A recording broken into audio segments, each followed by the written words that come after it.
In this lecture, we're going to learn about headache. This is a really important lecture.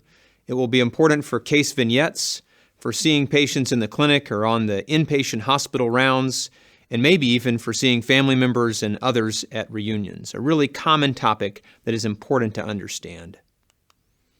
And I'll be honest, I often get a headache just thinking about all of the causes of headache. And there are many.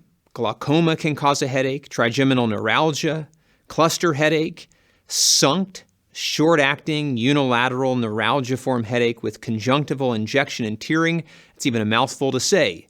Chronic daily headaches, rebound headache, brain abscesses, primary stabbing headache, paroxysmal hemicrania, obstructive sleep apnea, brain tumor, familial hemiplegic migraine, giant cell arteritis, pseudotumor cerebri, cervicogenic headache, post-lumbar puncture headache, migraine, thunderclap headache, tension type, postural headache, subarachnoid hemorrhage, occipital neuralgia, hemicrania continua, meningitis, SUNA, kind of like SUNCT, short-acting unilateral neuralgiform headache with prominent autonomic features, and trigeminal autonomic cephalalgias, or the TACs.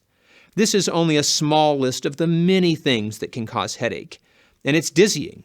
It's really hard to understand how to apply this to a clinical vignette or to a patient who may be coming into the clinic. So in this lecture, we're going to deconstruct these many potential diagnoses or causes of headache and understand how to categorize them, how to start the patient evaluation or approach a clinical vignette, and those are things we can use to learn each of the individual types of headache that you see here. So when I'm thinking about headache, I like to think about the questions that I'm going to ask a patient in the clinic to figure out what the cause of the headache is.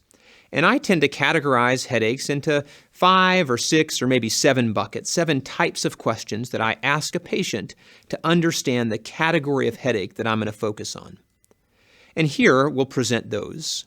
The first question and the first group of conditions that I want to look for are emergent causes of headache. And those are the thunderclap or the emergency headaches. And we'll walk through the questions that I ask patients to dive in on and drive into the emergent causes of a headache. The second group of conditions and questions that I'll ask patients drive at headaches with vision disturbances. And there are a number of headaches that also present with prominent vision disturbances, and we'll look at those. The third category of headaches or group of headaches are neuralgiform headaches, and we can ask questions to get at the character of the head pain and look at this category of neuralgiform headaches. The fourth category and group of headaches are pressure headaches, high pressure headaches and low pressure headaches, and we'll ask questions to try and understand whether we may be dealing with a high or low pressure headache phenomenon.